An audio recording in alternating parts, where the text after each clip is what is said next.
Join us for the next episode of The Right Choice, Wednesday at 8 p.m. on UPP YouTube TV, with our guests, Brother Sean Bird, the candidate for St. John's Rural East, and Brother Alistair Thomas, the candidate for St. John's City West. The Right Choice, Wednesday at 8 p.m. on UPP YouTube TV.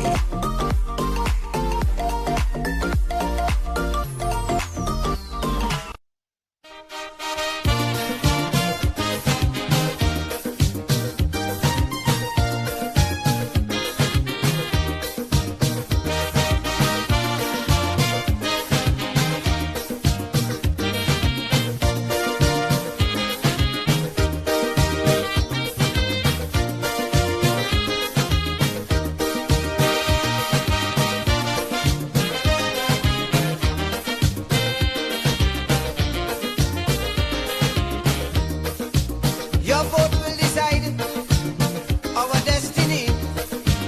Your vote will decide what you want to be. Your vote can foretell our country's fate. Move and use it well before it's too late. If it is that who you're voting, fail beyond a doubt. When you're voting, vote them out. Vote them out. If it is they prove it to be only full amount. When you're voting, vote them out. Vote them out.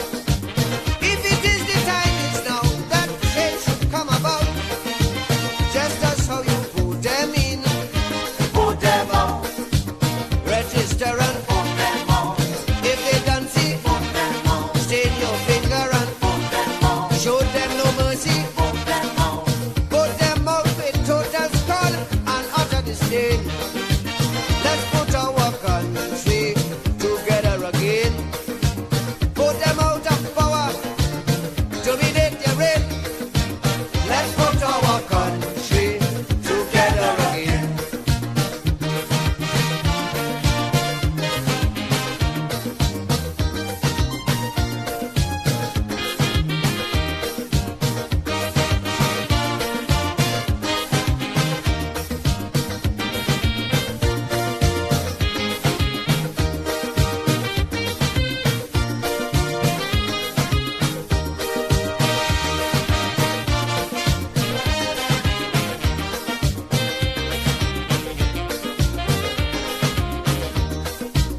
If for 30 years you voting them in, and there's only tears as soon as they win, they give you big words and enslave your souls, promising you roads and giving potholes.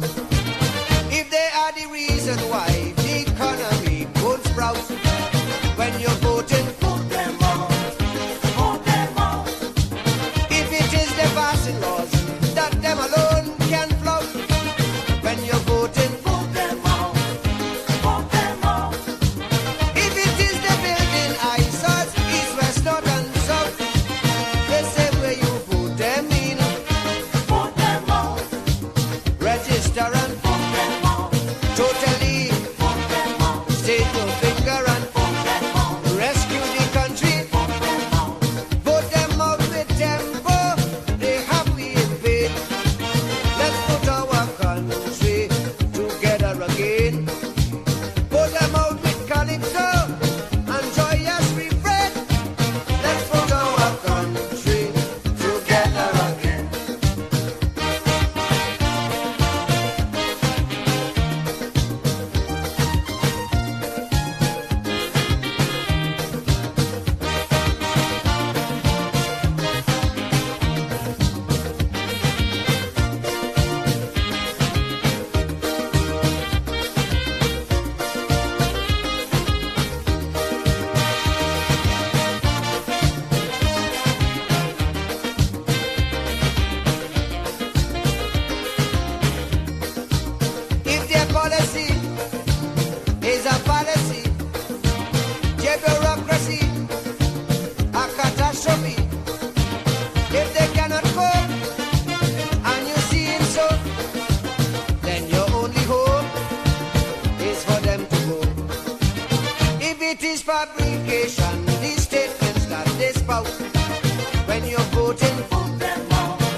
nation does make you want to shout. When you're voting, vote them out, vote them out. Before they misuse out, deep out, sell out and mix out. If it you, vote them in, vote them out. Register and vote them out. All of them, vote them out. Stain your finger and vote them out. Them on the system, vote them out. Vote them out in Scarborough and in Port of Spain. Let's put our country together again. Vote them out in Komuto and in La Robert. Let's put our country together again.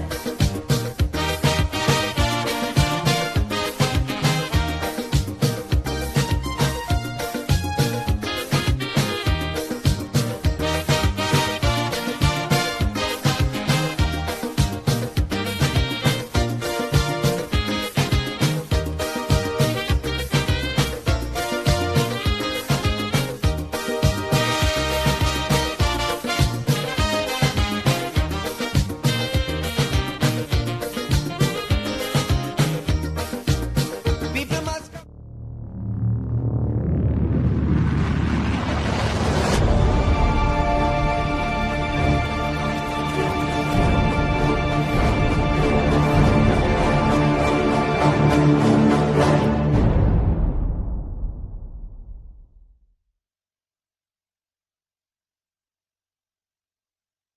It's time to join the family at the People's Cooperative Credit Union Limited.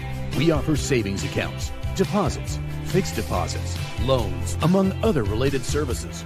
You can even become a shareholder by purchasing a minimum of 50 shares at $5 per share. Membership is super easy and convenient. Just visit our newly opened credit union building on Upper Newgate Street, Monday to Fridays, 8:30 a.m. to 2 p.m. with proof of ID and address, along with $15 to cover registration and passbook. And you'll be set and on your way. For further information, call 462-8888 or 727-2285. People's Cooperative Credit Union Limited. Today, tomorrow, together.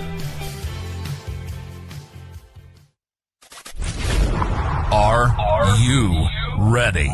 Are you ready? Beautiful people, are you ready to get off your feet and release that blue energy? Well, move to the front of the class and throw your hands up in the air for The Right Rhythm. The Right Rhythm, a weekly musical experience featuring Antigua and Barbuda's top DJs. 2 hours of musical entertainment every Friday night from 8 p.m. on UPP, YouTube TV, and streamed live on all media platforms, as well as Progressive 107.3 FM. It's The Right Rhythm, brought to you by the United Progressive Party. The right choice. UPP TV presents The Right Choice, a show created to highlight the candidates of the United Progressive Party and their ideas and plans for the future. Here's your host for The Right Choice, Dr. Jackie Quinn. A very pleasant good evening and welcome to UPP TV and to the 5th edition of The Right Choice. We are indeed very delighted to bring you up close and personal with all of the candidates of the United Progressive Party. We share a slice of their lives, their vision, their plans for their respective communities and for the nation of Antigua and Barbuda. We've been getting some very positive feedback from you, our audience, our viewers, who are learning a lot about these candidates and readying yourselves to vote for them once the election is called. The Right Choice will help you to make the right choice. Now, you can join us on all of our media platforms, here on UPP TV, on YouTube, on Progressive 107.3 FM, on my UPP Facebook page, and of course on YouTube and those who are joining us on the Zoom platform. This week, we feature two fine gentlemen, Alistair Thomas, the standard bearer for St. John's City West, and Sean Bird, the candidate for St. John's Rural East. These are two very accomplished gentlemen, so let's share a little of their bios. Alistair Thomas was born and raised in the Point, when it was the nexus of social, economic, and political life. Thomas has a wealth of information on and a passion for the elevation of cultural expression in art, music, and mass, as well as the economic empowerment of citizens. His professional appointments in culture include Assistant Director of Culture, Cultural Consultant to the Barbuda Council, Chairman of the Servisi Bird Centennial Committee, Chairman of the 60th Carnival Celebration Award Committee, Designer, Instructor, National Handicraft Center, Chief Executive Officer and Designer of Ali & Associates, everybody knows that, 43 years,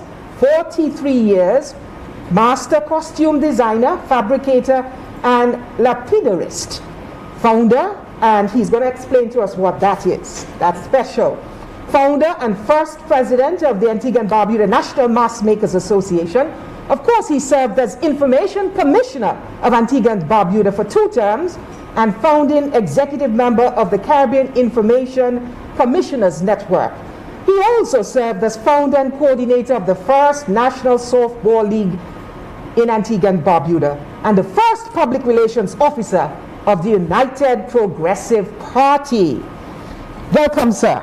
Good evening, and good evening to my colleague, my teammate, Sean, and to all your viewers and listeners, wherever you are. It's a pleasure to be here, to be representing the great constituency of St. John City West, but more so, the United Progressive Party and the nation and citizens and residents of Antigua and Barbuda. It's my pleasure. Good evening to all of you. Thank you. And we now go to Sean Bird.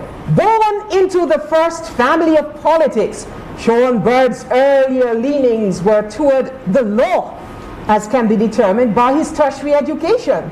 City Law School, Inns of Court, London, UK. University of Miami, Miami, Florida, LLM in 2001. University of Buckingham, Buckingham, UK, LLB in 1999. University of Carleton, Ottawa, Canada, a BSc in political science, studied political science. Florida Supreme Court Mediation Training Certificate course. However, Sean has been utilizing his business skills as general manager of Grenville Radio, ZDK, the station founded by his father. He is part of the Concerns Christian Coalition, whose objective was to advocate for a healthy society, and Sean has worked as an organizer and advocate for a pro-family movement. And so we welcome to The Right Choice, Brother Sean Bird. And it's my pleasure to be here tonight. I want to say good evening to the good folks of St. John's Rural East and to let everybody know that the United Progressive Party is the right choice for the next general election. Thank you very much. And we are really delighted to have both of you here this evening. You have some big shoes to fill. You have some huge challenges ahead in terms of felling the current sitting representatives in those constituencies, and we'll talk more about that. But ladies and gentlemen, please remember that this is the 5th episode. We are at episode 5 of The Right Choice. And so, in celebration of our 5th, can we call it our 5th anniversary? Yes, our 5th week anniversary. We're doing a little trivia. And so please listen up. We have a prize, the UPP keyring, the Right Choice keyring, compliments of Juliet Versailles of Creative Crafts. And the second prize is the Right Choice t-shirt. Now here are the questions, and I'm going to repeat the questions throughout the program. Who are the guests for next week's episode of The Right Choice, and what constituencies do they represent? That's the first question. The second question, who were the guests on The Right Choice in episodes 1 to 4 and the constituencies they represent? So you have to give us all those names for the 4 weeks and the constituencies that they are the standard bearer for. We're going to take a short break and we'll come right back after this commercial break, and we'll get right into the discussion, getting to know our candidates, Brother Alistair Thomas and Brother Sean Bird. Do stay with us. The United Progressive Gonna make the right choice. The United We gonna make the right choice. The United Come, let's make the right choice. The right choice. UPP ready to run it. Are you ready?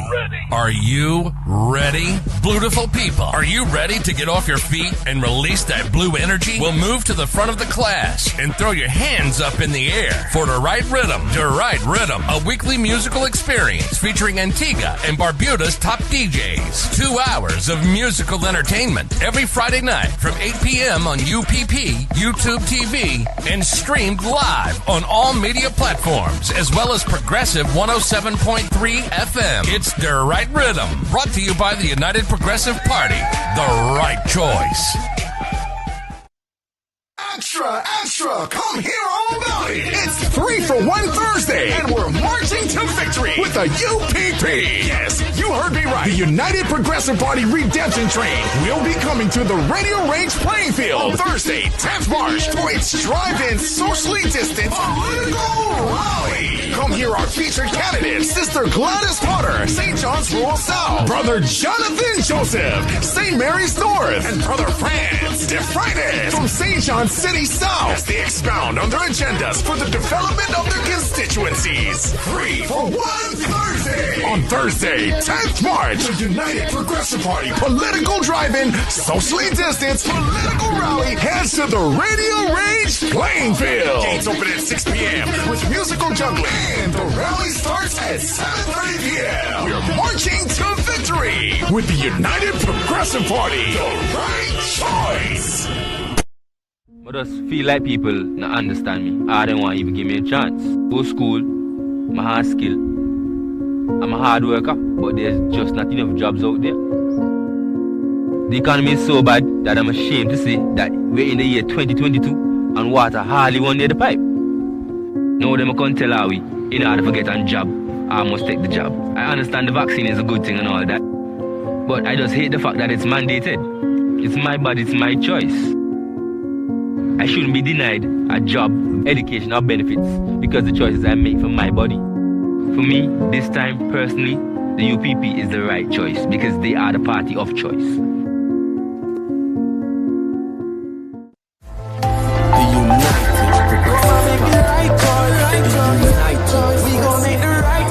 Welcome back to The Right Choice. Remember, ladies and gentlemen, audience, you can take part in the 5th episode or the 5th anniversary trivia. The questions are, who are the guests for next week's episode and what constituencies do they represent? And who were the guests on The Right Choice in episodes 1 to 4 and the constituencies they represent? Please ensure that you put your name and contact number as well in your responses so that, of course, we can give you your prize if you win those trivia questions. Now, Brother Alistair and Brother Sean Bird. Brother Alistair Thomas, of course, is the man running against the sitting Prime Minister of Antigua and Barbuda. And Brother Sean Bird is the man running against the wife of the sitting Prime Minister of Antigua and Barbuda. So you both have very important and very critical tasks in the upcoming general elections. Now, you have both spent most of your lives around the political arena, in the political arena, around people who have played prominent roles in the political arena. I want you to reflect just a bit and share with us what prompted you to get into political office, to run for political office. What would have shaped your early beginnings in politics? Brother Alistair, you can start the batting. It's mixed. Let me say first, my father, Sidney Bass Note Thomas, and the bass note comes from him being by the older folks who gave me the information, was the best saxophonist. That's a wind instrument. He was like the mayor of Point and Villa, but also he was the general of the Antigua Labour Party, according to Bill Abbott.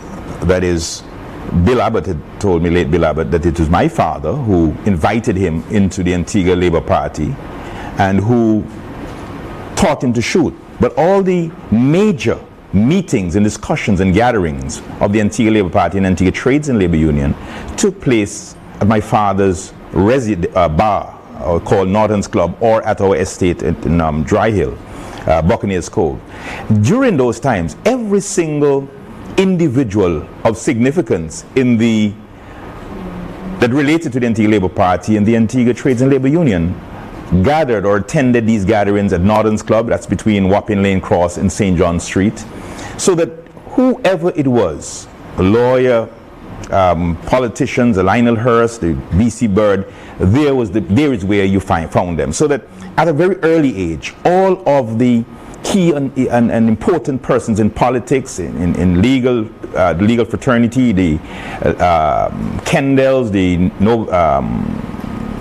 Ron Henrys, I met them and listened and heard all of the discourse as a young boy. So I would say that early period had that impact. In addition to that, you had another audience that came there, the John Laviscount, the Sonny Benjamin, who were, I would say, encyclopedic in their mind, in the intellectual faculty at that time. They would have been inside, and name it, any global issue, they would be discussing it, they would be analyzing it. So I got that type of exposure. But I think when I went to PM school, or before I went to PM school, there was we call it the People's University at LMR Science on Popeshead and Bishopgate Street. And I ventured there as a young boy. And I met a gentleman by the name of Noel Crump. I would say he's my mentor. Again, he was an encyclopedia of a mind. He was the first who mentioned to me about Timbuktu, this great, one of the greatest libraries of the world, black in Africa, and in Hotep. And I think out of that mixture, as a young boy, my father's environment, where you found all the Labour Party and ATNL you operated, including V.C. Bird. It is a place where even when V.C. Bird lost between 71 and 76, days where he found refuge.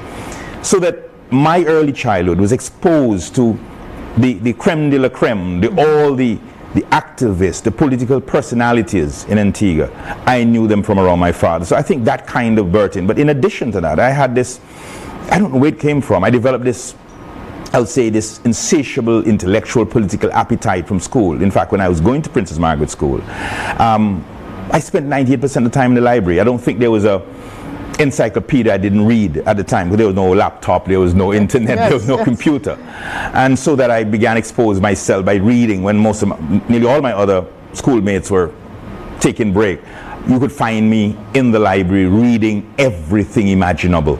So that when you combine that early period, of which I had this insatiable desire of reading, of researching Greek philosophy, archaeology, anthropology, paleontology, all those things I was reading as a student at PM school. And at the same time, growing up in that environment where all the political makers, or the makers of the decisions, gathered at my father's place or at our estate, I think that foundation came from that original exposure.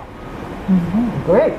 And so you decided to get into activism, into political life, based on the milieu, the environment that you were in. High Park, which had all these, for me, professors. I mean, the subject range that they discussed at High Park, at Elmar Place, every global subject they discussed. I got that. But then when I attended PM school, we started, and all credit to Mr. Lesroy Merchant, Mr. Adlai Carrot, my two history teachers. Having exposed to the research in the library, which I think at that time PM school possessed the best library in the island, I found it interesting, some of the subject areas that I was exposed to: capitalism, imperialism, socialism. But in the curricula, those things weren't discussed. And I remember approaching teacher Lesroy Merchant and saying, "Teach, why these subjects are not discussing? Why this mundane and Columbus?" He said, "Well, we can't raise those subjects because it would be subversive." I think that's the term he used. I said, "What is that?" He said, "It's not what permitted. We had to go according to the curricula." I said, "But why shouldn't we discuss these more important, African history?" And He said, well, if the students introduce it, then we will fit it in, find an extra half an hour, which we did. To the point where you had sixth form at the time attending sixth form from high school and academy school at PM school. They did not have a sixth form at the time. So those sixth form students, like the Mansours, the Birds, they would come to that school. And our debates and discussion, because we had this regular debate, intellectual debate, I would say, beyond the curricula, discussing global issues, became so interested that the sixth form students from academy school, the Mansours, the Birds, they became spectators. And I think that was the birthing of having that discussion. But it was so interested that I wasn't satisfied that the school, the half an hour discussion was satisfactory. So again, leaning on Mr. Merchant, how can we continue? Because it was succulent, it was sweet. Yes, how could I, it was not enough for the, said, well, we could do it outside of school, but we'll have to get a place. And you know that Mr. Lesroy Merchant, Mr. Adlai Carrot, and the late Elmer James rented a place. And we named the organization. Now, here is it, I'm a student, going to PM school. I think I perhaps one of Daryl, William, Tunka.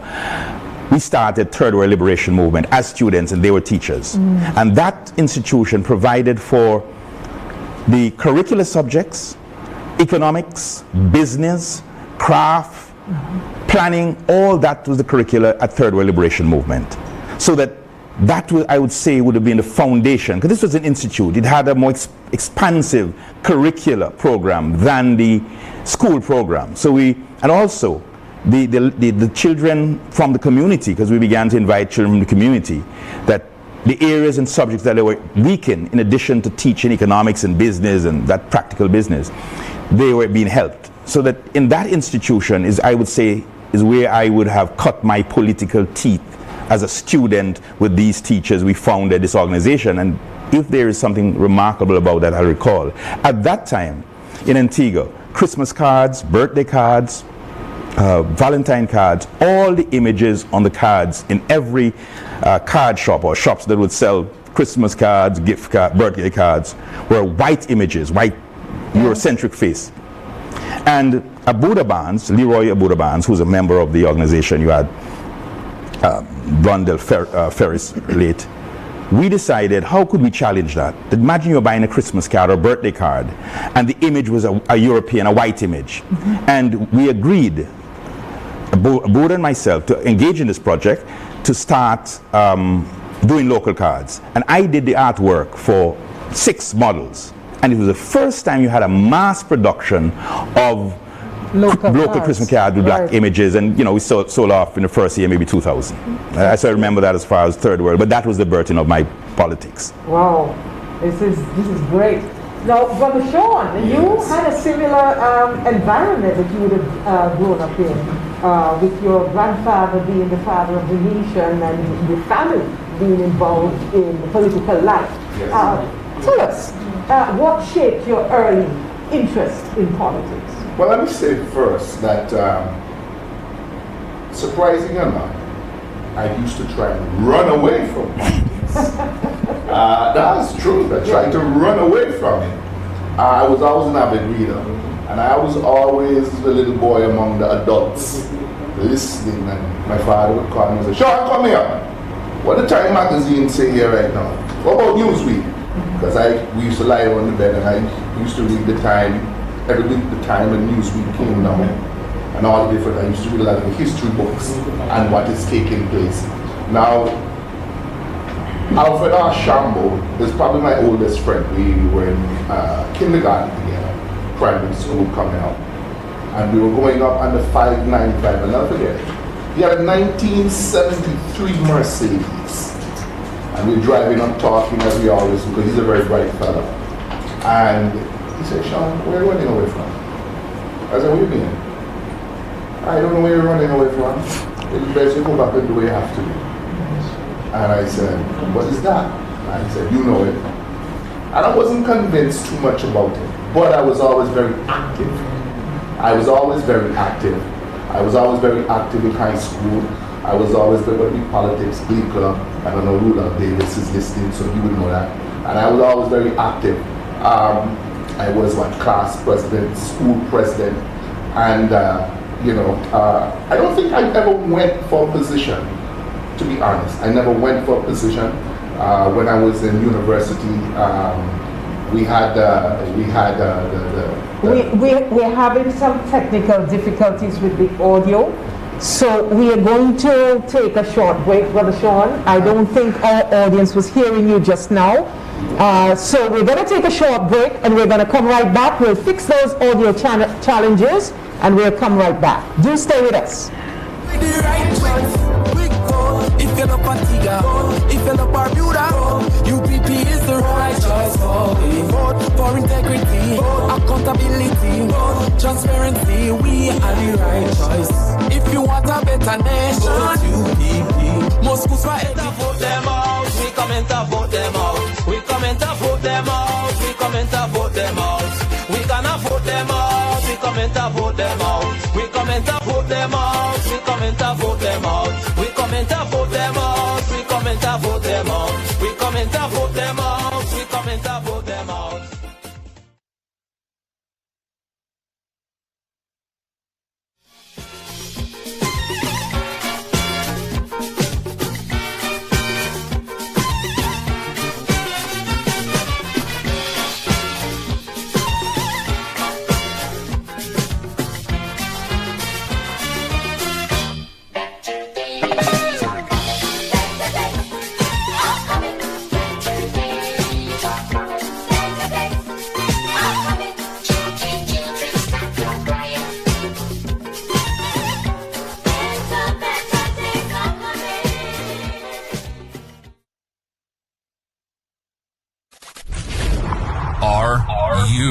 Ready?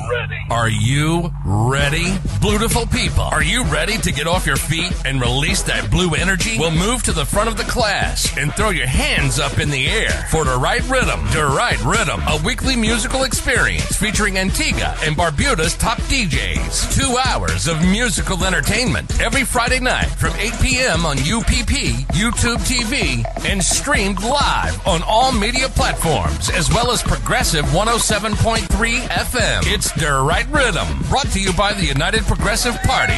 The right choice.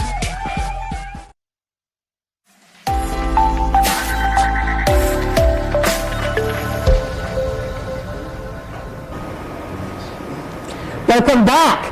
We are talking with two very special gentlemen, Brother Alistair Thomas, who is the standard bearer for St. John's City West, and Brother Sean Bird, the standard bearer for St. John's Rural East. Now, before we took the break, Brother Sean, we were talking about your early beginnings in politics, what would have shaped you, and I think that we had some audio challenges. So if you could just share with us, you were born into politics. Right. Well, what people don't know is that, like I was saying, is that I ran away from it. I thought that there was a lot of confusion, so I ran away from it, and in running away, I met with my friend Alfred Archambault. We've been in school since what? Preschool, right up through high school. And we were driving up on 595, and I said that I could never forget it. He had a white 1973 Mercedes. Drove good, man. And as we were driving up, he looked at me and he said, "Sean, I don't know what you're running from." So I said, "What do you mean?" He said, "Why are you running? Best you go back, you know." And we were silent all the way up to Cocoa Beach. And I think that was probably one of the most seminal moments in my mind about politics. Now, I've always been active. Whether it be in high school, whether it be socially. I've always been active in whatever capacity it was. I think that as a child growing up, I was an avid reader. And so every week my father would bring home Times and Newsweek, and he would have his friends around. And I was the only little boy around them, the only child there. So he would call me, "Sean, come. What Times say about such and such and subject? What Newsweek say? What do you think?" And so that was how I became, because I was the only one around, and I was a listener, and I was always very respectful. I wasn't rude, and I would listen to all that they had to say. And you would have a cross section of people. You had Milton Samuel, you had Harrigan the Great, you had David Jardine, you had all the older fellas who were always around, and I would sit down there and listen to them.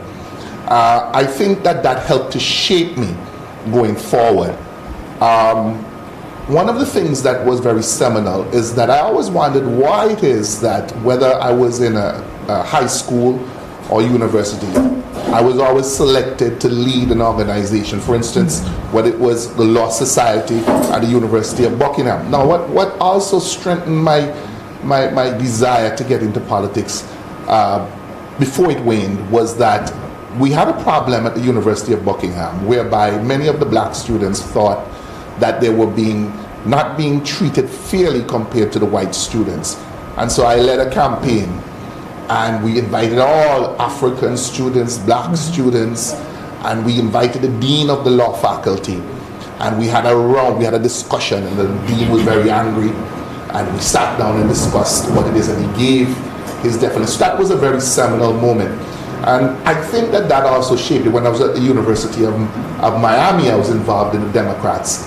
So I think in every society, in everywhere I've gone, whether it be a march at that time in Toronto, for South Africa, apartheid, anti-apartheid movement. So I think that those things all shaped my mindset.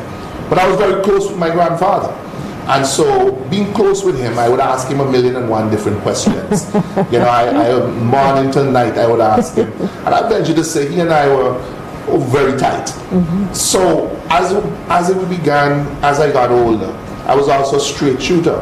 So I think that is where the problems began.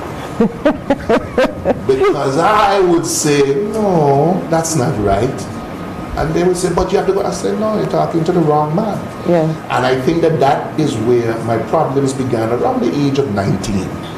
And so I started to go on a different path of reasoning. I had my own thought process on what I believed to be the right thing. And asking questions. Asking 1,000,001 questions, not just one, 1,000,001 questions. So I think all along the way, I had that kind of direction. And it was something that, in fact, I'll be honest with you, many people would just look at me and say, well, you should do this and you should do that. And I would shy away from it. And the reason why I shied away from it, is because I didn't like the negative. That is really the core thing. I didn't like the negative. And so I shied away a lot from a lot of the things. And I wouldn't give my name, and I wouldn't do this and that. I would stay away. Yeah. Right? But I couldn't help it. The fire started to burn. And if I found that they were doing nonsense, I would say, no, so the sun go. Right. And that is how it started to build up inside of me. And of all individuals that really, to my mind, who gave me the encouragement to be different from everybody else was V.C. Bird. He was the one who says, no, you set your purpose, set your target, and you go after it. But he always recognized that I was different to everybody else. And he therefore encouraged me along that road there. Did that get me into trouble? Absolutely. Did I run afoul of everybody? Well, it's best you ask them. Yeah, understand? I know it for sure. As you may know and see, I'm going in the right direction. That's right. With the right choice. The right team. And the right team. There's a paradigm shift that's taking place. So that's right. I think that's what really transpired, was the fact that, I thought outside the box. I never really looked at words. I have a saying that I walk around with, and I say often, is the fact that I believe your life is your resume. Yes. So that you could be talking to me till the cows come home, but I would not be paying attention to your words. I'll be looking at your life. And your actions. Right. So if your conclusion does not measure up with your life, then how can I believe your words? And so that has been my mantra for many years, because I recognize that people were not always who they said they wanted because they wanted to move a particular way. Do you think that your grandfather, your late grandfather, father of the nation, would have approved of your being on this ticket with the right team and the right choice? I think beyond a shadow of a doubt, he might have been disappointed that, it wasn't the other side, but he would have recognized the fact that they have gone astray, and therefore he would have said, like he said, Sean, set your target and go after it. That's right. Now, both of you, What would you say are the main qualities of a good community leader, a good political leader? You're both vying for leadership in your various constituencies. What are some of those qualities? For me, it is a question of your dedication, your commitment. For me, it's giving your life to service. For me, it started very young. And I didn't know it had anything to do with. I didn't know it had anything to do with politics. I would just want to say this, going back to my father's environment with the gathering. BC Bird had, in fact, because I began to ask questions, and anyone know me, my mind at the time became very sharp. So around the BC Bird, the Lionel Hurst, the Enfield Hurst, all those, I had questions to ask. Novell Richards. Novell Richards.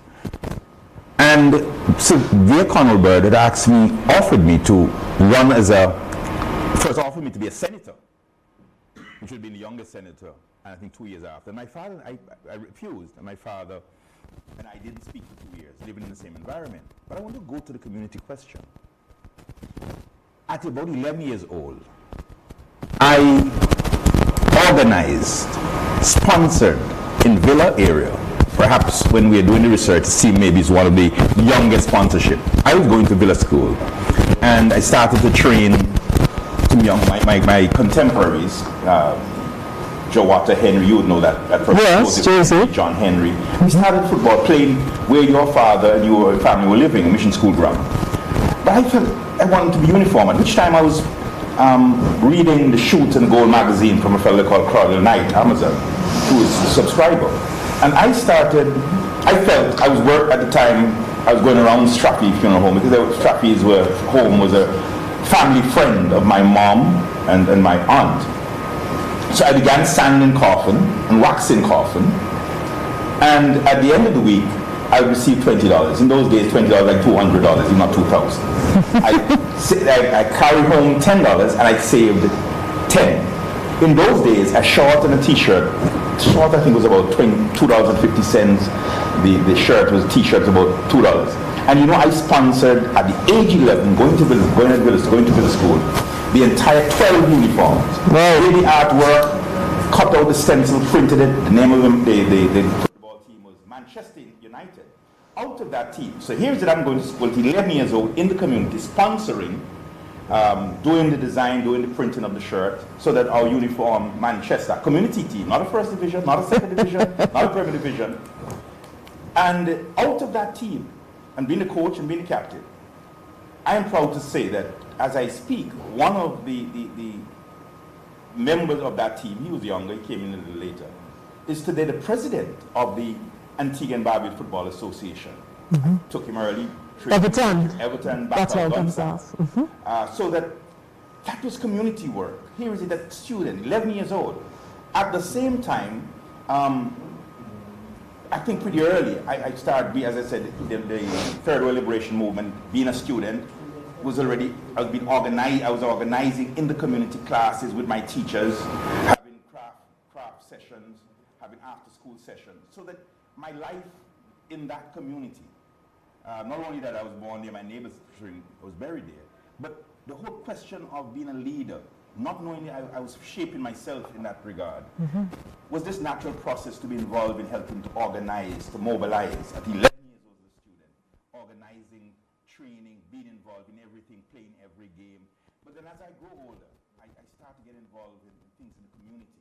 So for me, being like for 10 years, I sponsored Christmas party where 300 children from Villa and Point would attend, every child with a dozen book, pencil, ruler, blacklead. And at that time, I was the only person doing that at the national level. Every child would get a dozen books. I did not know, I just became natural. That was shaping me into that political leadership. It was never politics, it was just natural. At the same time, I was learning by some inquisitive eye, seeing this magnificent reflection over a fence at Happy Acre. You know where that is, unfortunately. Yes. And I ventured to find out what it is. So all those were happening at the same time. It was a costume. And that, again, I began to learn. I the whole question of I asked you to go back, so that I'm playing football in the community, organizing, sponsoring my fellow villagers. I was learning maths, but I found that it gave me that, entrenched me in that whole community, being leadership. So I find for persons really want to lead, to be a part of leadership, being involved in community work, community activities, showing interest and commitment to your people, to the people around you doing things, should be a basis of you wanting to represent people. I think this I call it microwave interest in wanting to be a candidate. And I believe you should have a grounding as a young person, showing genuine interest in people, seeing them organize, seeing their improvement. I think that's the context. Excellent. I see leadership. What about you, Brother Sean? What are some of the main qualities of a good political leader, good community leader? Well, I believe the first thing is that you have to be selfless. If it's one thing this experience is teaching me, is the fact that you have to be patient, you have to be understanding, and there's a key word in the whole thing: humility. I think humility is the number one prerequisite to understanding what it is that is required of a representative or leader in any community, never mind the nation, and the ability to begin to empathize with individuals. And there's another strong point, which is vision. I think you have to have vision. For instance, where we are right now in the world is that if you don't have a vision and you're not thinking outside the box, the normal paradigm is just not going to cut it today. And it's not easy. I think because we're in a microwave society, I think what my brother Alistair was saying is correct, is that people don't look deep enough. They're not looking beyond the facade. And I think if you look deep beyond, you will recognize who's real from who's not real. But because we are a microwave society, or we are a BET generation, so we're looking for the bling bling and recognize everything instantaneous. That's right. And so therefore, that's why I think Martin Luther King, this is something that I think he's absolutely spot on with: content of character. If we look at the content of character, we will begin to recognize who's real and who's not real, and who's best fit for leadership. If we're not looking at the content of a character of any individual, I think we'll miss the boat, because you can't get away from what I said originally: your life is your resume. That's right. Now, you both are very accomplished men with lots of experience under your belts in diverse areas: law, broadcasting, culture, the arts, sports. I mean, what would you single out as your proudest achievement? Who wants to start? I'll start, Alice, if you don't mind. Okay. Jesleen and Alana, my daughters. Oh, wow. Easily. Jesleen and Alana, those are my proudest accomplishments. My little daughter that just recently, who's about 3, that's my joy. And I think that it brings at this stage in my life, makes me dig in deeper in my political campaigning, because I recognize that the future is her. Right. And I recognize also that what is happening is that if we don't grab a hold of where the nation of Antigua and Barbuda is going, I don't want to get too serious, but if we don't grab a hold of it, we're liable to lose it. So when I look at her, she's a reminder every day of why I'm involved as I am today. I think that we have to be forward thinking. And if we're not forward thinking in how we address the issues, if we're looking for today, we're liable to fall short of the vision that is necessary to carry us forward. And this is something that is not easy, because people go through are very discouraged, and they go through depressing circumstances. But the joy of just seeing children play brings a big smile. And fatherhood is a special. Oh, Oh. It's a special treat. Well, call me Mr. Mom now. Yeah, I do everything. Yes. Yeah, so I love that. I love that. I call him, so I do everything. So Yes. I'm not. By the way, I'm very good in the kitchen. Don't forget that. Oh yes, you're a great chef. Yeah, I told Alistair that the other day, and Alistair, I don't know, he want to charge me to cook off. So I said, I think that's something you should consider. The Right Choice team, a cook-off between them. Then Alistair, what about you? What's your proudest achievement? On occasions, I've thought about that question, and it's difficult to answer because of the many things I've been involved with. What is the proudest moment? You see, I'm very sensitive, very touching for me to think back on, as a student, as a child, not even a teenager, to start to finance a team, being the founder of softball cricket. For the first time they're having a national softball league, which they never had before. Seeing mothers, fathers, grandfathers playing in that league. Starting the Mass Makers Association, first time in Antigua, first national draft tournament. Chairing the VC Bird Centenary Committee, the greatest celebration or event of VC Bird's life. Not even the union, not the party has had any celebration as that one that I chaired under the UPP's administration, the centenary. Chaired the 60th anniversary of Carnival. Being a part, there's something about, I think it was 1989, I was a part of a delegation from the ACLM that went to the 13th World Festival of Students. It was held in Pyongyang, North Korea. 172 countries were present, attended that event with about 22,000 delegates. And we were addressing every issue. Apartheid was rampant, imperialism, women's rights. And I believe in some way that event in 1989, 1st of July to the 8th, 1st to the 8th of July 1989, the 13th World Festival of Students. When I left Pyongyang City, I was convinced, because of the level of subjects we dealt with, I mean, I'm saying 22,000 delegates from 172 countries, United States were there also. I was convinced that the world was not going to be the same, because it was a period of the Cold War. I am convinced that all of us who participated, it was what helped crack the old world. And I remember having a discussion with some brothers from Africa and some from Scandinavia and Caribbean brothers that the world was not going to be the same. And it was not long after, when we left Pyongyang, that the Berlin Wall fell. Apartheid was more or less, the foundation crumbled. And I am convinced it is because a lot of the young people from across the world, as I said, 172 countries, were a part of that dialogue, and we left Pyongyang convinced that we were going to impact, change a lot of the status quo, the Cold War. And I think a lot of the changes, the Berlin Wall falling and the revival of the consciousness movement in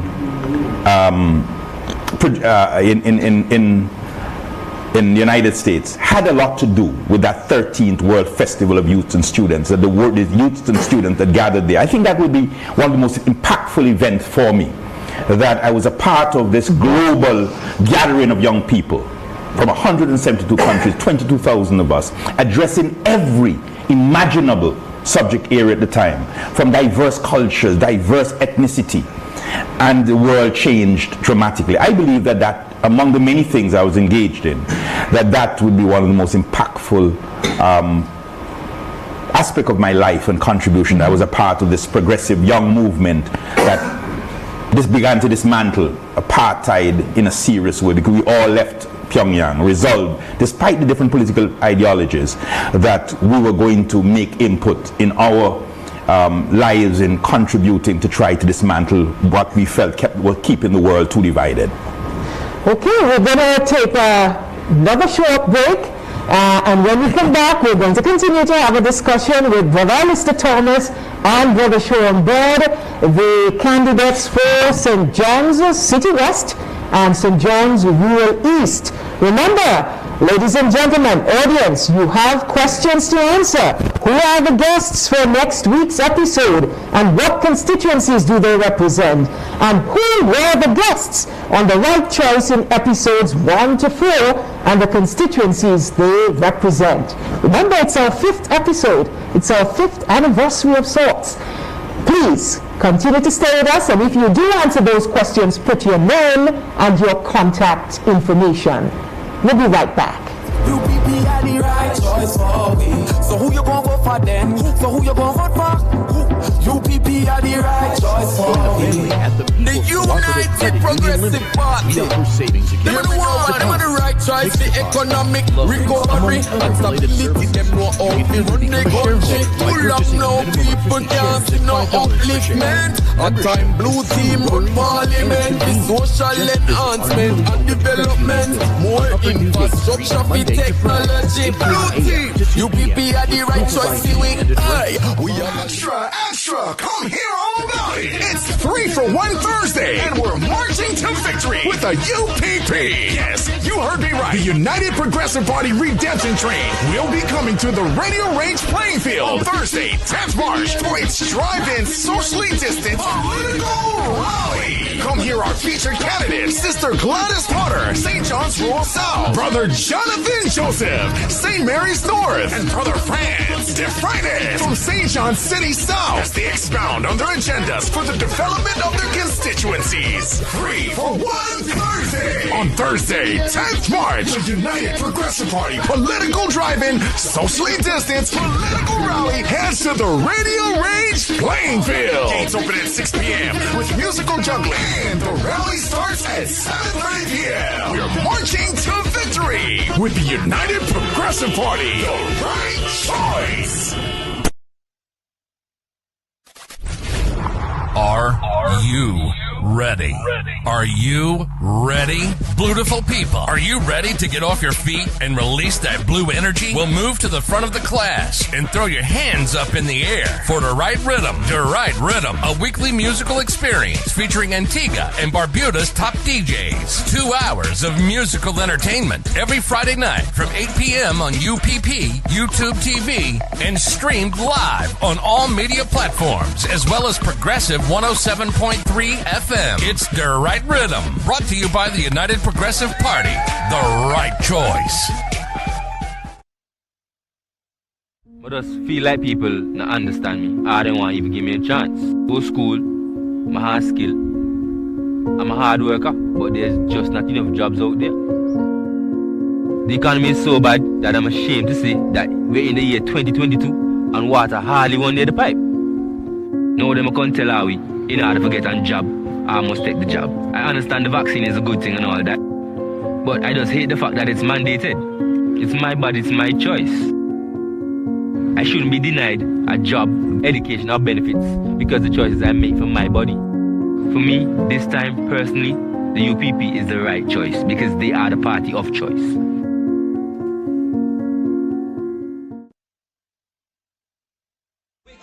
vote them out, we come and vote them out. We come and vote them out, we come and vote them out. We gonna vote them out, we come and vote them out. We come and vote them out, we come and vote them out. We come and vote them out, we come and vote them out. We come and vote them out, we come and vote them out.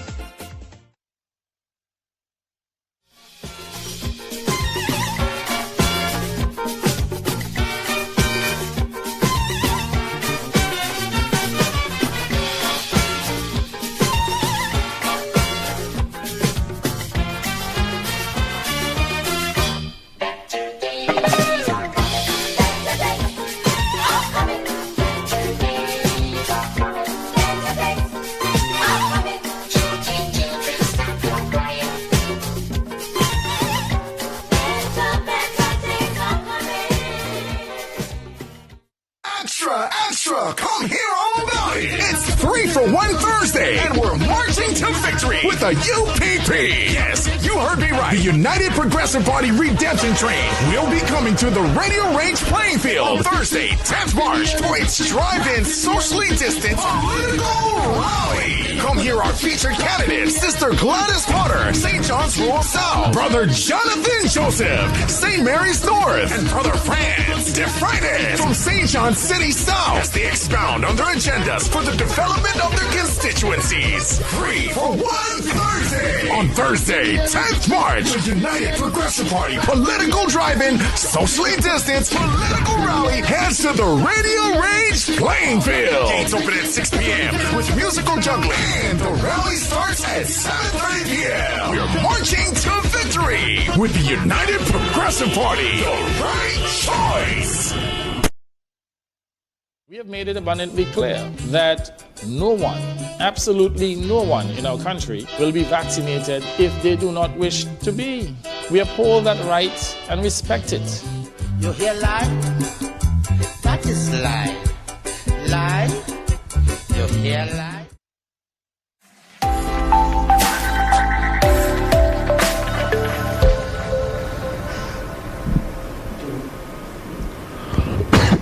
Welcome back to The Right Choice. It's the 5th edition, the 5th episode of The Right Choice. We've been going at this for the past 5 weeks. And tonight we have with us two special gentlemen, Brother Alistair Thomas, who is the standard bearer for St. John's City West, and Brother Sharon Bird, who is the standard bearer for St. John's Rural East. Now, gentlemen, what is something that I would never, ever guess about you? We're still talking about what is something that the audience would never, ever guess about you? I started with a statesman. I'm going to let you go first.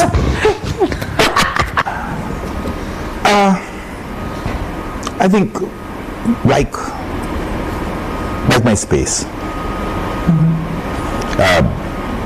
Because my life has been a public life in carnival, in politics, and the different things. But I have a kind of virtuousness about my space when I get away from that, to get away, to read, to study. Most people think I like the limelight. Not necessarily. I just like to be in a space where I can focus, analyze, and, read and write. And that might be strange to other people. A quiet space. And I know Sean was saying something earlier. And I like to cook, use that time cook and to listen to my music, enjoy my music. But I would say dancing is something that we would not know about you. I think I've seen you dancing, It's one of my great delight to dance. All right, so we're going to have to cook a meal first, and we want to see some dancing. The truth is, I would like to put out a challenge to the other members of the team that we can have a candidate cook-off, including our pearls. When I say pearls, not one, all pearls, Gladys and Kieran, to have a cook-off. So many men in this organization who are great cooks, because I think Algernon Serpent also a cook. I'm sorry he's not here.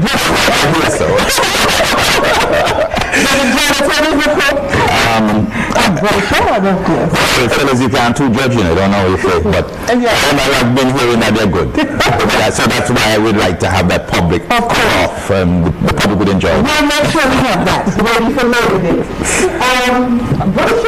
What is something? I think I'm basically a shy person.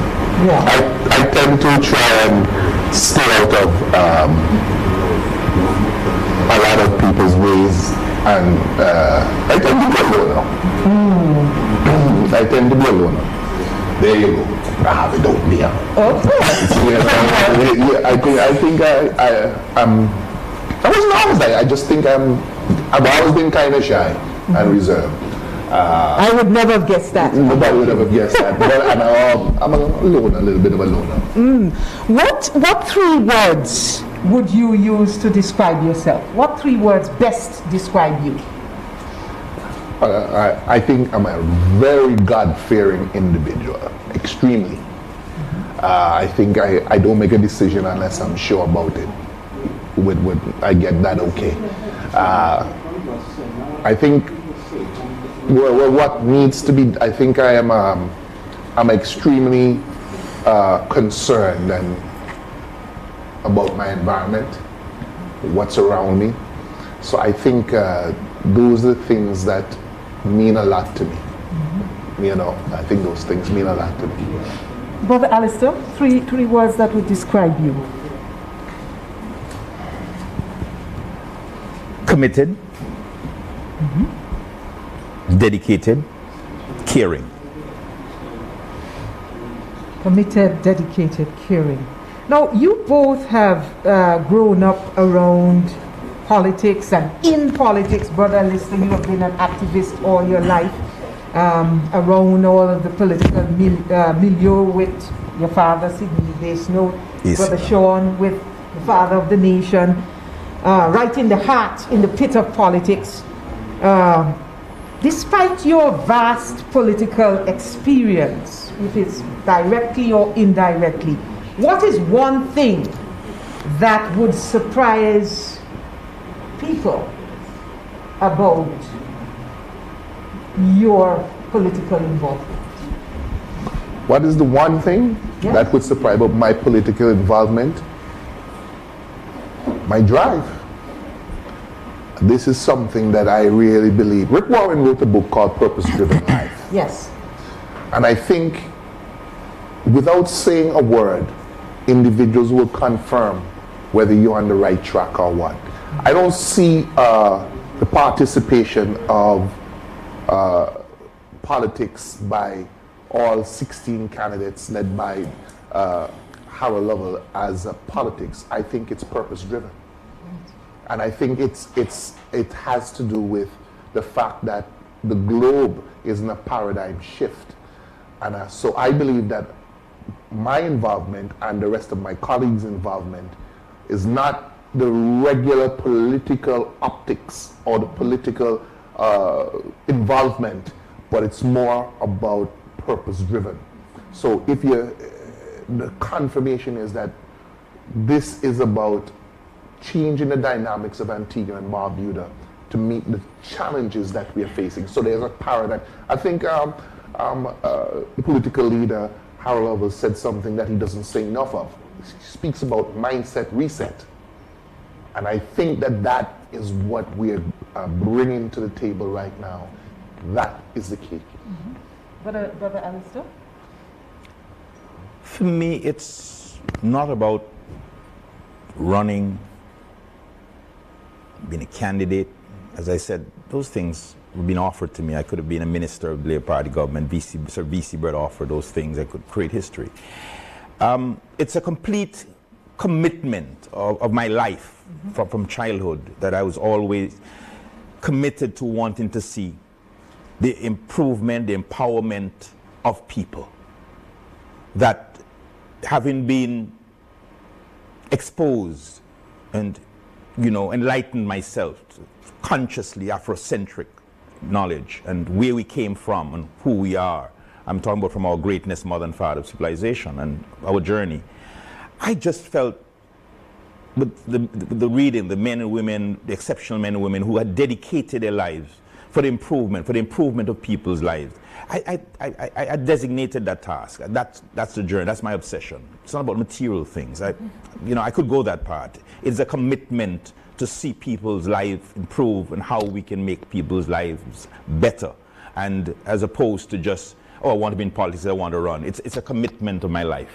I mean, if I die in the process of doing it, if I was to live over my life, the route in which I've taken of dedicating and contributing to people in culture, in art, and never about being lucrative, just giving and helping to create joy, happiness, improvement, whether it's in art or the culture, or generally to help provide scholarships, improvement. It's just a commitment of wanting to see a general improvement of my people in whatever facet of life that I can make some contribution. That's my complete commitment. Let's shift a little and talk about your constituencies. You've been doing quite a lot of legwork, beating the pavement, interacting with your constituents. What have you gleaned as being the most important, the biggest issues and concerns facing the constituents of City West and rural East? It's a shame, it's a disgrace, it's an embarrassment. Just to walk through that community that I was born in, as I said, I didn't move or transfer to that community. My navel string, as they say, buried on Attle Street. And I grew up knowing that neighborhood with over 150 business, some of the most enterprising, independent people having their name the business. That was, in fact, it was the economic and trading capital of Antigua. Every business you can imagine. It was the import and export center. It was the place where the blacksmith, the tinsmith, the boat builders, everything took place in that area. And as I look at it, especially in the last 8 years, where the Prime Minister, the Minister of Finance, is the person who represents that constituency, that the people have given him 22 years. And I go through, when you drive through and walk through a point, it hurts. The neglect, the condition is just so disconcerting. It is that disappointment that my community, that should be a model community from its history of being the economic capital and the trading capital, where you had so many, maybe the largest percentage of individuals owning their own business, being their own entrepreneurs. And when you look today and see the level of unemployment, you see the condition of the infrastructure, with being the Prime Minister's constituency, with being the Minister of Finance. It hurts, genuinely hurts. We should never be in this condition. I've never seen Point and Villa looking like this. I've never seen the people so depressed, so frustrated, so stressed, so hopeless. That I know should not be the case, and that is the commitment I've given to the people, and I've made the sacrifice with my team that we will transform that. Too much hopelessness. Yes. For a place that produced the best Calypsonian, the best pan, the center of the innovation of steel band, Hell's Gate, Harmonites, name it. It's Point and Villa. And when you look at it, drive through it, it gives you a sense of somebody hated these people and treat them in the most disdainful way. And when you speak of the question of the communication, the language, how they've been communicated to, that hurts me. That hurts me to the core. Not political hurt, genuine hurt as being a integral part of that community. I think we are being not only let down, we're being embarrassed, and the condition. You can't find a sporting facility for young people. It produced so many outstanding athletes, and not even the basic as a sporting entertainment facility, none. After, 8 years of having the means to change people's lives, I want to see that kind of change, and that's my greatest disappointment of my community. Okay. Brother Sean, what about you? What are the main concerns in Rural East? Well, St. John's Rural East is a diverse community, from the less privileged up to the privileged. And I would say that one of the key words for St. John's Rural East is neglect. There's no doubt that St. John's Rural East has been neglected over the years. And the key to it is that we have to make it better for everyone. Like somebody asked me, what is the definition of politics? Well, my definition of politics, as told to me by an older individual, was the bettering of the human condition. And I think that what I've seen over the past few years is no doubt there's been an increase in mental conditions among our youth. There's no doubt that the conditions of the community has been really neglected. For instance, when you look at the drainage situation, when you look at the conditions, the flooding that takes place in Casada Gardens 1, 2, Skerritt's Pass, you see what is taking place with regards to where that young lady who was so tragically lost her life because it was an unkempt areas, and all it had to take were individuals who could have cleaned the area, and she so tragically lost her life, the young customs officer. So that is an example of the neglect in the constituency. And what we are seeing is that there is no real vision to move the St. John's Rural East. And everywhere that you go within St. John's Rural East, people are asking all the time, all our politicians are the same, I only come around. So I want to give them the assurance and the conditions that we're putting things in place, such as a constituency council, to let them know that there will be direct access going forward. Because what people are asking for is a change in the thinking, as the political leader spoke about mindset reset. And so we are attempting to bring that to St. John's Rural East with the understanding that we're going to reverse the neglect and have more, give people more access, but also provide the services. There is no doubt that that neglect of St. John's Rural East has been demonstrated by just when you move around and you begin to see. One of the other things that is very tragic in the more the less fortunate areas is the fact that you have a lot of young children who are not in school. That's something that has to be addressed. I heard Brother Franz in a meeting that we had, he spoke about a crisis. He's absolutely spot on. It is a crisis. We are in a generation right now that I'm seeing in St. John's Rural East, and I dare say across the nation, whereby the way the school hours are operating, all right, there was COVID, but the way it's operating, there is going to be a crisis dealing with what we're seeing among the youth that needs to be addressed. And we can see no greater concentration of that but in St. John's Rural East. There's also another thing, just before we move on, is that we're making that commitment to pre-K children. Because what is happening, there are a lot of children for single mothers that are unable to make provisions for those children that are looking to go to daycare. And my understanding from teachers is that starts them with their motor skills, starts them with, that's the foundation. That's the foundation. And some of them are having trouble even getting their children to school up to the age of 4. So they're already starting to fall behind before anything has gotten started. So we're seeing a lot of neglect in St. John's Rural East, and we are looking to address that with our programs, not just with words, but with actions. We understand it's going to take some time. So we're asking the people to be patient as we put these programs in place. What are the first things that you will address, you will tackle, once you're elected the next day? What are you going to hit the ground running with? What's the first thing in City West that you're going to tackle? The first thing in Rural East that you want to tackle? Infrastructure, jobs, what is it? I think the question would be employment. We had discussions with members from the community, and we call a BIB apron program, small capital startup, but there are areas of which many of the young people should have been engaged with their own business if they just got a little assistance and the guidance as far as how to deal with the accounts. We will get that going within, I would say, the first 100 days. Creating new opportunities, new career opportunities with little startup capital and giving them the guidance. Because one thing to give them the resources, but regardless, even if it's a sugar cake business, we looking at it, discussing it in the community with many of the young people and people who were and who are in business.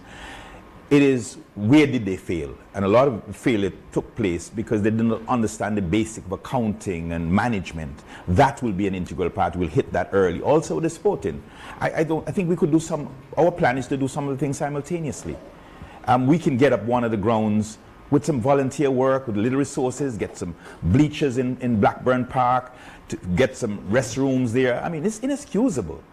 I mean, it's a shame, it's really a disgrace in 2022 it is a disgrace. that having produced world-class players, world-class athletes in basketball, name the discipline, and you don't have one facility that people can go and sit down, that ladies and the senior citizens could go and go to a change room. You'd have to perhaps walk nearly 5 minutes. That's inexcusable.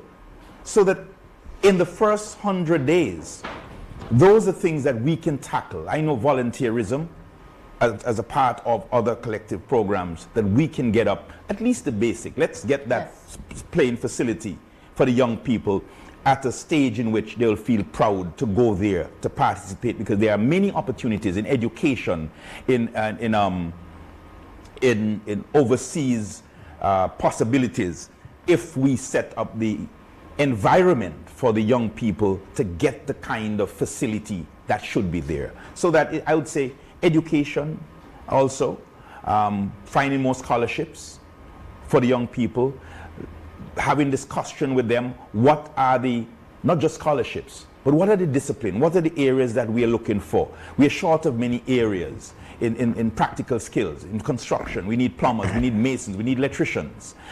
These are some of the areas, and we have people that are ready. For instance, in small engine, we're talking about weed whackers and lawnmower. You have somebody like Paddy Simon who's already committed, that we can get maybe 50 young people in a place to train, because there's room for it, right? I mean, a lot of people have the whacker or the weed eater rest down because they can't get it fixed. But this is an opportunity for many young people getting a chance to fix these things. A joiner, we have people in the area who could train people in these things, and these are things that will hit the ground running. We'll already have the preliminary work where we'll provide new skills to them, give them some little, we call maybe stipend, but provide a new generation of skilled young people in plumbing, in electrical work, in small engine, in joinery or in carpentry, so that we'll have these people providing for themselves, or if they're going to construction site, they'll have these basic skills. Yes. I like the fact that you are focusing for the very first 100 days on employment, empowerment, and education. This is powerful stuff. And this is not talk, because if you know, I was associated with an organization that was responsible for providing the most human resource development scholarship. I'm talking about ACLM.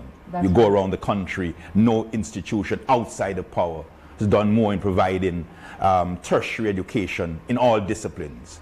So that I'm coming from that background of not just talking, that ACLM was outside, and we're providing scholarship in medicine, in veterinary medicine, in engineering, and so that it is a part of my history of being a part of an organization that did that. So how can we now look at the areas that the country would need these skills, but we're not focusing, plus the technology skills.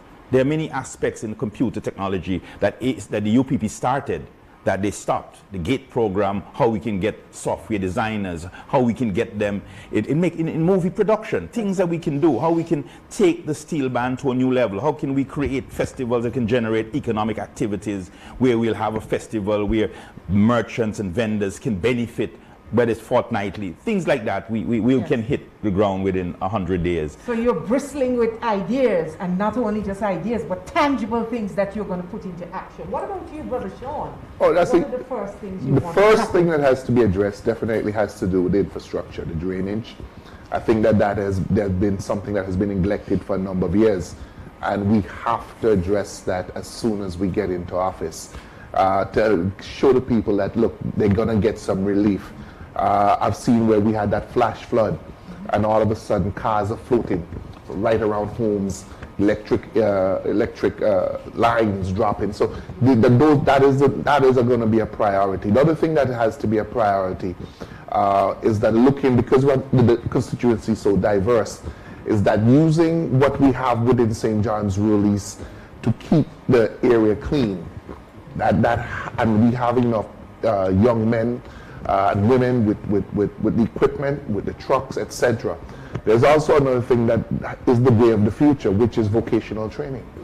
You can't get away from that. Vocational training has now brought, in fact, plumbing and electrical engineering and mechanics. Those are, if I'm not mistaken, from what I read, those are the growing markets right now globally, and there's not enough of them. So what we're seeing is that is something that needs to be made available, with the recognition that once you have that certificate, you can basically travel and you can feed yourself for the rest of your life. So vocational training has to be inside there. There's also something that I really think that we need to address, which is the mental condition of many of the young people. It's growing. It is growing, and it's causing havoc for families, because it doesn't just affect one or two individuals, it affects families. And so within St. John's Rural East, there's no doubt that has exponentially increased. elderly abuse. These are things, the social issues in St. John's Rural East has to be addressed. And it's not just in the lesser areas, it goes right across the board, whether regardless of race, color, creed, or religion. So these are the issues that has to be dealt with within the first 100 days. The social issues, as well as the fact is that giving them hope. Because people want employment. That's right. You understand? You can't get away from that. They want employment. So we have to make it available. And I believe that we have the resources, and we as a party are making that commitment once in government for that constituency. Okay, well, gentlemen, you have given us quite a lot of food for thought in terms of what you plan to do for the constituency.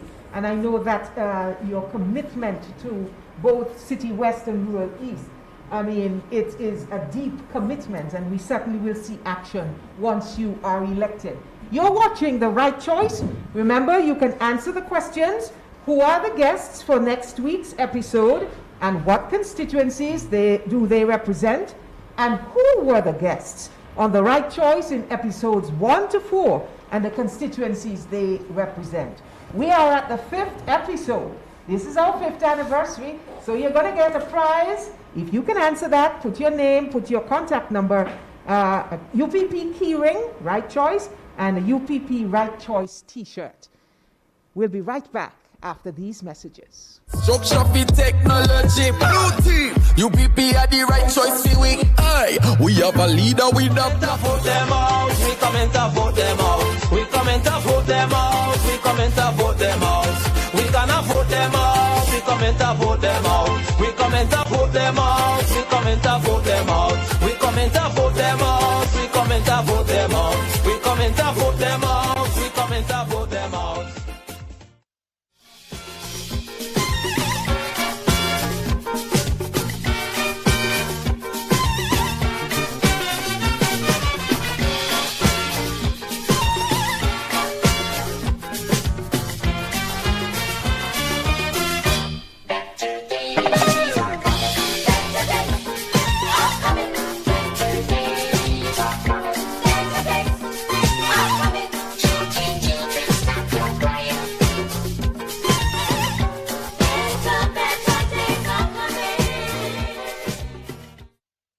I just feel like people not understand me. I don't want to even give me a chance. Go to school, my hard skill. I'm a hard worker, but there's just not enough jobs out there. The economy is so bad that I'm ashamed to say that we're in the year 2022 and water hardly won near the pipe. Now them can't tell how we, in order to get a job, I must take the job. I understand the vaccine is a good thing and all that, but I just hate the fact that it's mandated. It's my body, it's my choice. I shouldn't be denied a job, education, or benefits because the choices I make for my body. For me, this time, personally, the UPP is the right choice because they are the party of choice.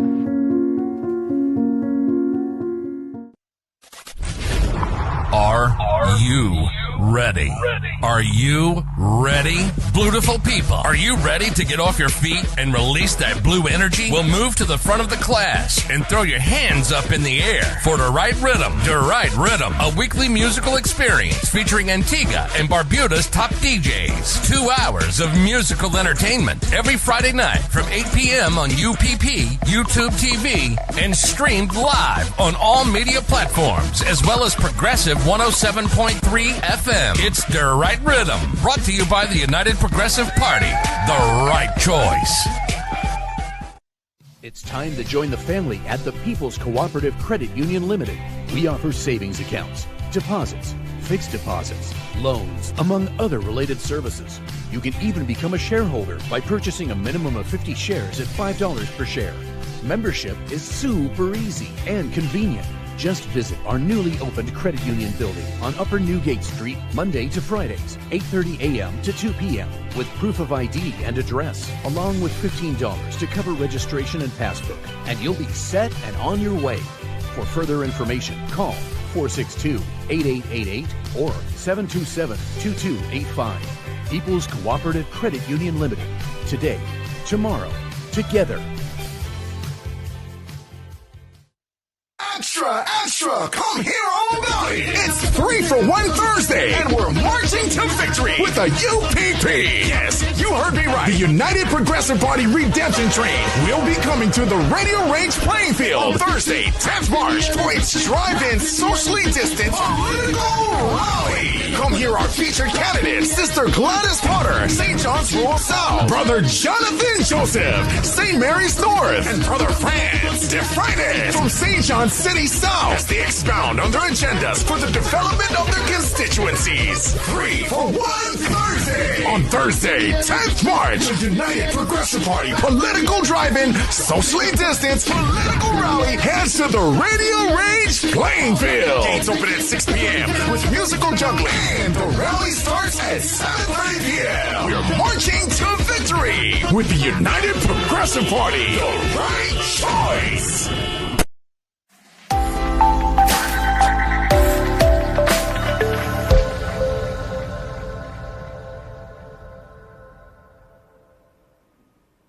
Welcome back to the final segment of The Right Choice.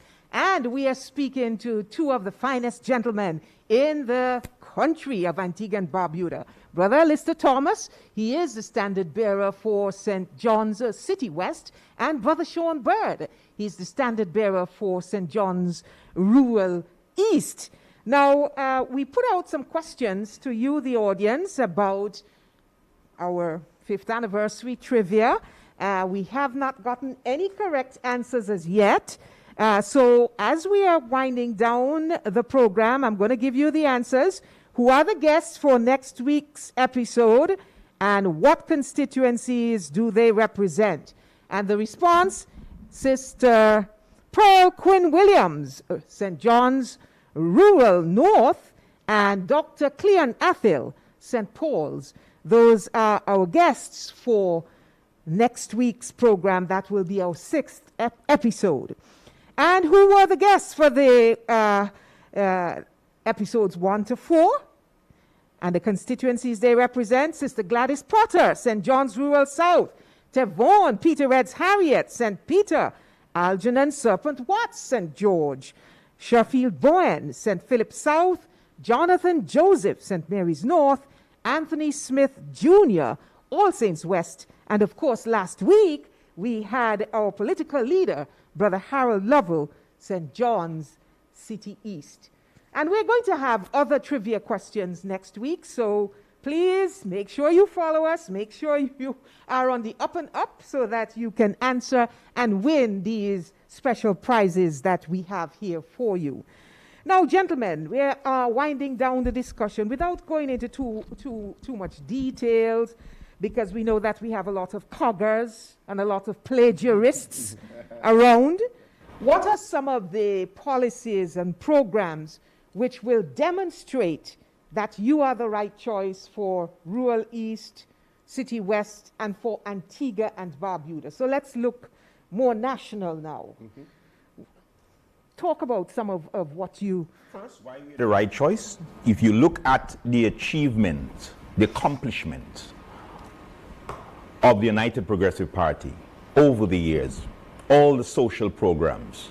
So it's not a new party promising. They have a track record of delivering school meal, uniform, dollar barrel, and we can go on and on. The most new rooms in the tourism industry, all those things. The most new hotel rooms, they delivered, and during a time when the world had seen the worst economic crisis, also a time in which Antigua had seen its largest employer stand for the collapse and CLECO.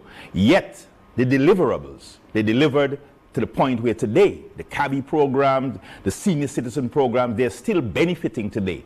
And you ask yourself, really what this new government did. And the most important, at this time, with how we have been shamed and embarrassed and humiliated, with the poor leadership, the disrespect, the contempt, the insult, the nasty language.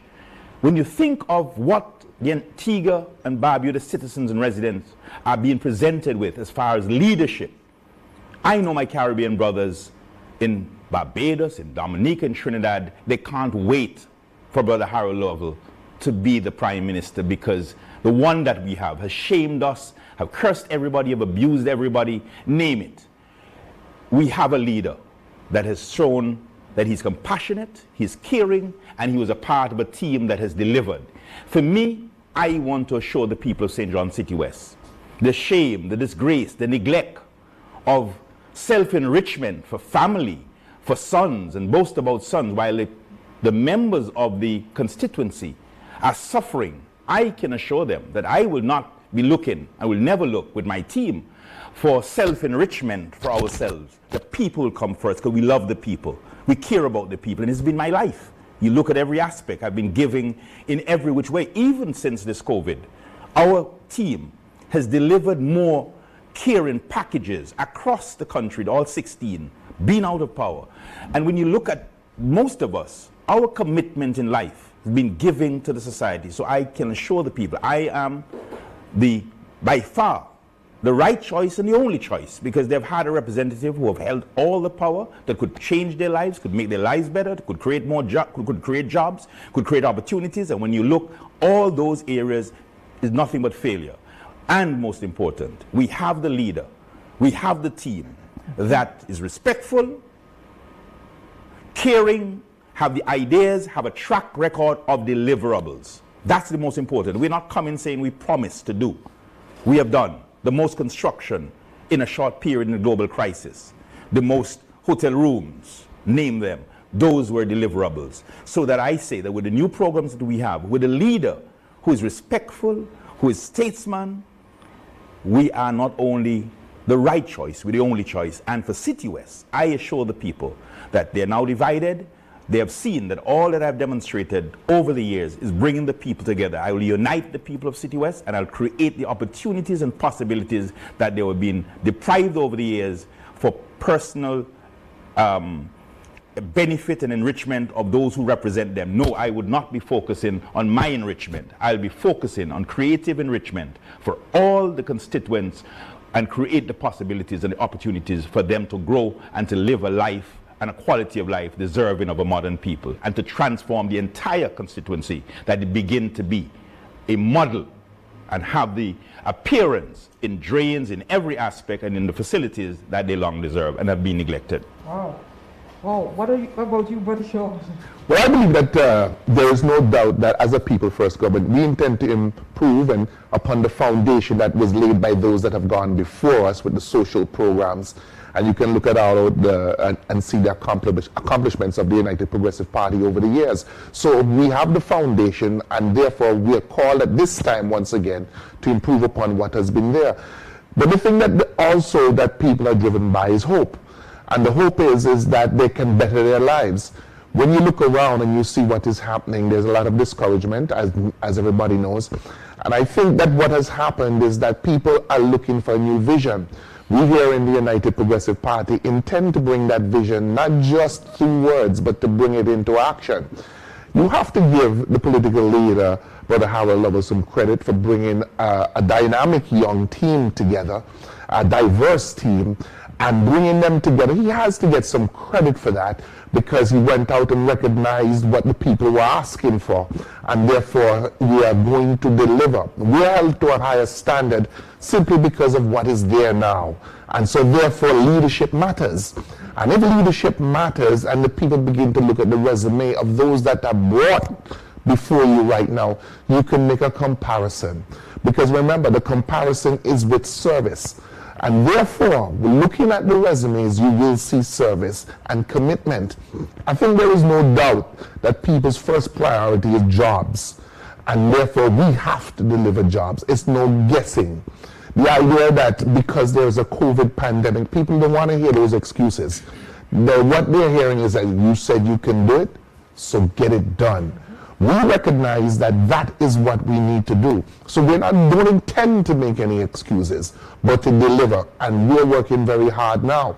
We don't have the largesse of the Labour Party. What we have is the commitment with developing the relationships with our communities, so that we can therefore let you understand and recognize that, look, we are here for you. And we're here to better your condition, bettering the human condition.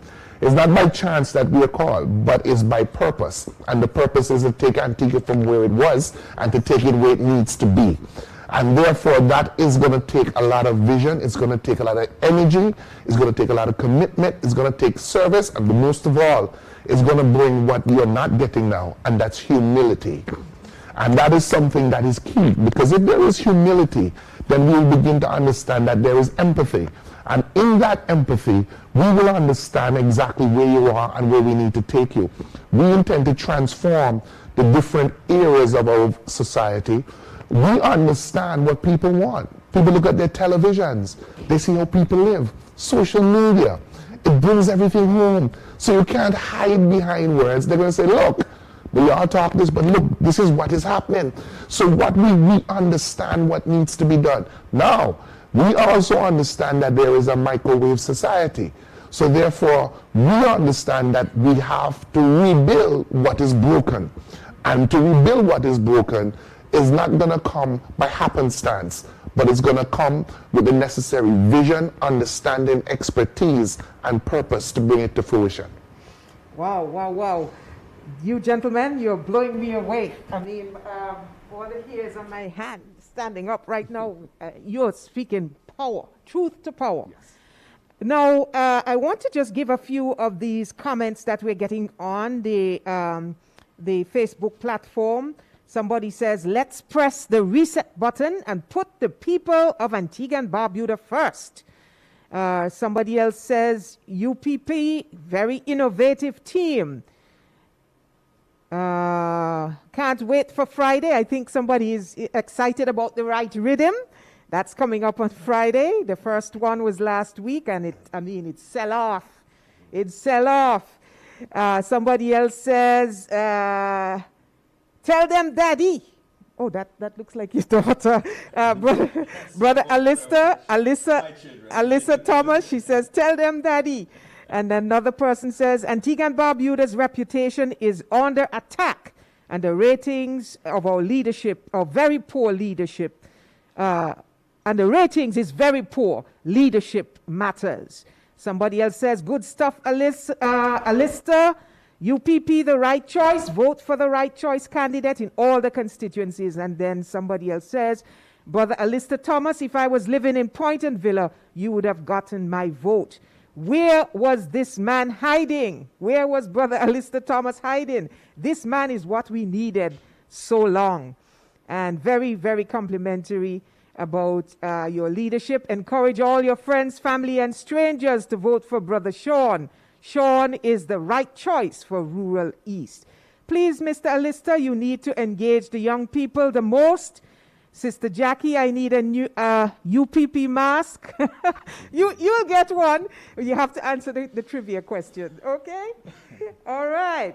Now, gentlemen, as we wind down our discussion here on this 5th episode, this 5th anniversary program, I want you each to look into the camera, speak to your constituents, speak to the nation of Antigua and Barbuda, speak to the region, the world, the diaspora, and tell them what makes you the right choice. Brother Sean? Well, St. John's Rural East, you've had neglect. Now here comes service. Because of your neglect, you are asking and screaming for service. Well, I believe that my candidacy in St. John's Rural East will bring that service and vision. Not only it will be a mature service and a mature vision to meet the needs of the people. I've traversed the constituency and I realize that there are many things that have been neglected, and therefore we're about to put it right in St. John's Rural East. We understand the diverse nature of St. John's Rural East, and therefore we're going to put that constituency commission in place, because the word, everywhere I go, people are complaining about the fact that they have not had access to their representative, and they haven't seen their representative. They've said, Sean, every time, only when election time you come around. So therefore, all politicians are the same. I think we are going to change that dynamic and keep in touch with the people. And therefore, that is the reasoning behind the constituency council, which we're going to put in, constituent commission, which we're going to put in place, so that we're going to zone the area so that you can have direct access to all of what it is that you are asking for. The idea that it is care in action. That's what we're giving, care in action. And that is taking every house one step at a time, every individual's care one step at a time. There is no doubt that what has happened over the years have left a bad taste in people's mouths. And what has happened is that there is a lack of commitment that you have seen, and therefore what you're asking for, is this real? Well, as I said, my life is my resume. So therefore, if you check into my resume, you make the decisions. All you have to do is sit down and write down on your notepad what it is that you want, what it is that you don't want, and compare each candidate and make your decision based upon that. It is obvious that in St. John's Rural East, that people are looking for leadership, visionary leadership, and therefore we're seeking to bring it by looking after the youth, by taking care of everyone that is taking care of everyone that is necessary, by letting them know voting for Sean Bird is the right choice in the next general election. And for everybody in the diaspora, wherever you are in Antigua and Barbuda, remember, we are the right choice for the next general election that's constitutionally due in 2023. Thank you, Brother Sean and Brother Alistair. We are the right choice because we have the right leader, caring, loving, and with a track record that in crisis, he delivers. We are the right choice because we have a team that when you look at the resume, when you look at their performance, you look at their history, you see that most of them were contributing in some way to the development, to the empowerment of the people. Alistair Thomas is the right choice because if I was representing the St. John City West constituency, no way that I would have looked after myself and my children first. Never. Alistair Thomas is the right choice because I've lived a life that demonstrated that I've given to my country, to my community, selflessly. I am not about personal enrichment. I am about, Alistair Thomas, enriching the people in the various aspects of their life that I can help them. And I'm certain, I'm confident, that as long as the people of this country give themselves the best choice, the right choice, which is the United Progressive Party with Alistair Thomas, I will make their lives with my team better. I will ensure that within no time when you drive and walk through St. John City West, you will see that it was not only a neglect, but must have been a hate of the people. I say to the people of St. John City West, vote Alistair Thomas. Not only the right choice, but the only choice, because what you have had over the last 22 years and the last 8 years with a Prime Minister and a Minister of Finance is uncaring, is neglect, is abuse, is disrespect, and greediness. With Alistair Thomas, it's about looking for all the constituents to uniting you and to creating the opportunities in employment, in the various areas, harnessing the talents that's there, because we have a great history, be it in Calypso, the King family, name it, in Steel Band. We are going to revive the great qualities, the great talent, and create the greatest possibility of the people of that area and make City West, St. John City West, a model and a community that everybody will be proud again and be admired home and abroad. I guarantee the people of St. John City West elect Alistair Thomas, and I am the representative of not some of the people, but all the people, all the time. And the United Progressive Party is the right choice, Alistair is the right choice, and Harold Lovell, as Prime Minister, is the best choice for this country in rebuilding, in transforming, in empowering all the citizens and residents, regardless where you're from. We love you all, and I love all the people. Give us the chance. Thank you. Thank you, gentlemen. It has really been a delight, an honor, and a pleasure to sit here with you and to talk to you this evening on the right choice. We've been speaking with Brother Alistair Thomas, the standard bearer for St. John's City West, and the man poised to unseat the sitting Prime Minister, and Brother Sean Bird, the candidate for St. John's Rural East, and the man poised to unseat his cousin and the wife of the Prime Minister in that constituency. Please do join us again next week, same time, same day, for another edition of The Right Choice. Our guests next week will be Sister Pearl Quinn Williams and Dr. Cleon Athil, Rural North, St. John's Rural North, and St. Paul's constituency. I'm Jackie Quinn. Continue to enjoy a great evening. Party, time for on the fire, the LP. How we are uplift the youth them and I create more jobs in the country. Yeah. The right team, the right mindset, and character forget the job. My father died when I was just 5 years old. My mother came from Willikie's village. She had 5 young mouths to feed, and she toiled on her sewing machine to make ends meet. She was a strong woman who taught us right from wrong. And even though she struggled, the choices she made put us on the right path. I made the choice to work hard, play by the rules, and get an education. I had a number of opportunities, but I chose to return to Antigua and inspire the next generation. I taught at the Antigua Grammar School, and it's here that I saw firsthand how education transforms lives. I made the choice to get into politics because of the lack of resources that I saw in our schools. I saw how our teachers and families struggled whilst an elite few got ahead. When the people granted us the opportunity to serve in government, we had a lot of work to do. As Minister of Finance, I helped to clean up the rot of 30 years of one-party rule. We saw our country through the global financial crisis and the Stanford collapse. Through all of that, we introduced the school meals program, the school uniform program, and laptops for children. While we were not perfect, no one is perfect but Almighty God.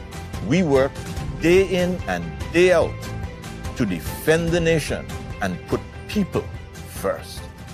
Today I see too many families struggling for a lack of jobs and the mental stress that comes with it. The cost of living is out of control. And for too many of us, water is still not readily available. And our needed pension checks are not coming on time. While the elite few did well, the ABLP denied you the right to choose what you put in your body. Whilst we believe in vaccines, we don't believe it's the responsibility of government to control your bodies. We will bring an end to all the mandates. This election is about choice, and we believe that we are the right choice because we give you the choice.